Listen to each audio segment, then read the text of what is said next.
Now we want to briefly summarize what we can do to construct the graph of a polynomial using the techniques that we've developed, including techniques of finding maximum, minima, using critical points, and first and second derivative tests, inflection points, intervals of increasing or decreasing behavior, and so forth. So first of all, let's just review quickly what we mean by a polynomial.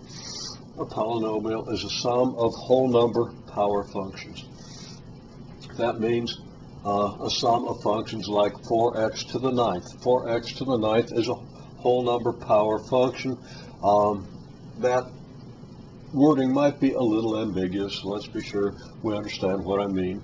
A whole number power is like the power 9, x raised to the ninth power. So what we mean by a whole number power function is a function whose power is a whole number. And 4 times x to the ninth is still a power function, any multiple of a power function. And we can generalize the definition, but that's as far as we'll go right now. Okay, so negative 3x to the fifth would be a whole number power function because 5 is a whole number power, and this is simply a multiple of that function. Rather, a multiple of the x to the fifth power function by negative 3. 5x squared is a whole number power function because 2 to the power is a whole number, and this is simply a multiple of that. 4x to the 0. 0 is a whole number power. Of course, we know x to the 0 is 1, so 4x to the 0 is 4.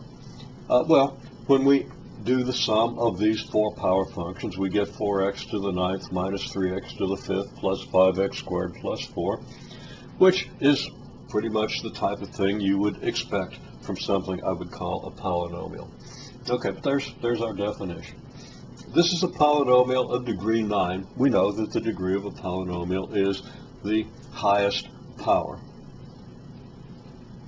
The polynomial then could theoretically be factored. And in class I said, okay, let's factor this polynomial. Now, of course, I was just kidding. I can't factor that polynomial, or at least I don't think. I haven't tried it. The odds of this being a factorable polynomial, a polynomial for which I could discover the factors, or for which anybody could discover the factors, is really remote. Could be that accidentally I wrote down something that could be factored by standard methods, but I don't think so. So I was just kidding about factor the polynomial, but my point is that that is what we do, the first thing we try to do when we see a polynomial written in this form. So, just kidding about factor this one, but we do know it would factor into linear factors if we just knew what the numbers were.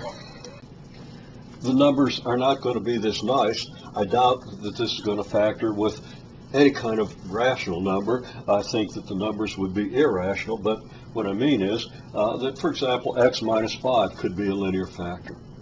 Now, x minus 5 has the whole number 5 here, okay? I don't think that you're going to have factors of this form, x minus a whole number. I don't think you'll even have x minus a rational number. It's going to be x minus some irrational number. So x minus 5, though, is an example of a linear factor. So is x minus 2, and so is x minus aardvark. Now, don't know what aardvark means, but if aardvark stands for the right irrational number, this might well be a factor. I don't think either of these will be.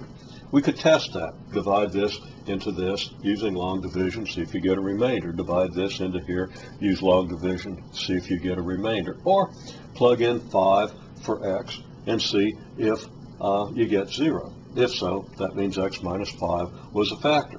Plug in 2 for x, see if you get 0. If you do, that means x minus 2 is a factor. And it means if you did the long division, you would get 0 remainder, and you would have reduced the power of what you then need to factor. Okay, well, enough of that. Also, though, it would factor into linear factors and irreducible quadratic factors. Factors like x squared plus 7.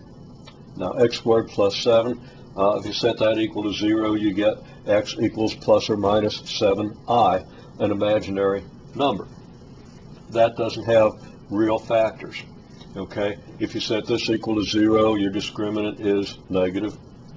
You don't have real zeros of this, so you're not going to have linear factors of either of these. You're not going to have factors of this form. So that you can have any number of linear factors, any number of irreducible quadratic factors. Well, not any number, but you can have linear factors, you can have irreducible quadratic factors. The total degree of all the factors that you would have would be none. So that when you multiply everything out, you would get an x to the 9th. Okay, well,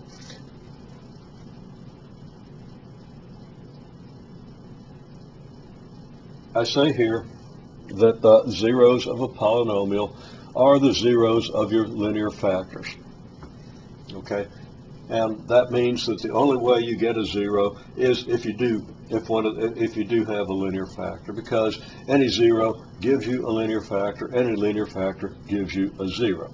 Irreducible quadratic factors do not give you zeros. They can't be equal to 0. Okay. So that's what we mean by a polynomial, and that's a little bit about the facts that you should know about polynomials, the facts that are typically taught or should be typically taught in an Algebra 2 class.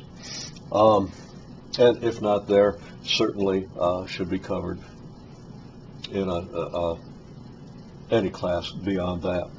Okay. Now, and again, this is just a review, but you have the real number line, and you're going to have the points where you're going to have the zeros of the function, the values of x where the function is 0. So maybe you got 5 of them. Okay, so these are the zeros of your function. Now, they don't correspond to the zeros of this particular function, but this is the kind of thing you'll see.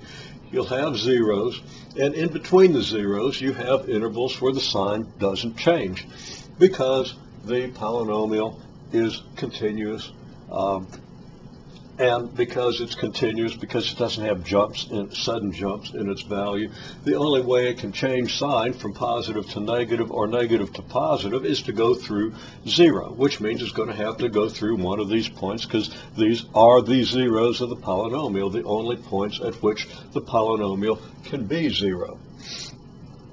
Between the zeros and to the left of the leftmost 0, all the way from here to negative infinity, and from here, as you approach positive infinity, from the rightmost 0 to positive infinity, you can't have a sign change, which means that from here to negative infinity, the sign is either always positive or always negative. And then between here and here, the sign is either always positive or always negative. The same is true for any interval between the zeros or between the rightmost 0 and infinity, leftmost 0 and negative infinity. Okay, that's what we know for sure about this polynomial. Now, we don't know, again, when we first see it, just where the zeros are, and other things we don't know about it. Where does it have a relative maximum? If it's going to go from negative to positive to negative, let's say, from this 0 we'll go up to positive, from this 0 go to negative, there's going to be some point where it achieves its maximum possible value. Where does that point occur? For what x value does that occur? And what is that maximum? Where does a minimum occur? And the nature of a 0. It's possible for the function to be 0 here, but to be negative on both sides of that 0, because just because it's 0 here doesn't mean it goes from negative to positive or positive to negative. It could be negative here. It could touch this point like the vertex of a parabola in a manner similar to a vertex of a parabola, turn around and come back down, and then it's going to have to come back up to this 0. So it's going to have a minimum here. It's going to have a lot of characteristics. But the question is, how does it achieve its 0?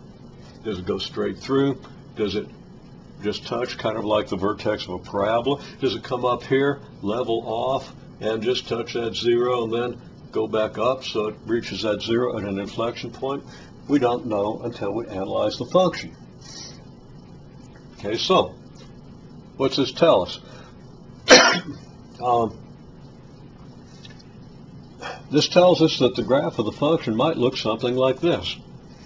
Now, it doesn't necessarily, and this couldn't possibly be the graph of this function because the degree of this function is 9, meaning that for large negative values, it's going to have a sign that's opposite that at a large positive value. Matter of fact, for a large negative value, this x to the 9th would have to be a very, very, very large negative number, and 4 times that would be even larger, meaning that the thing would be negative on this side of the last 0, to the last 0 running to the left.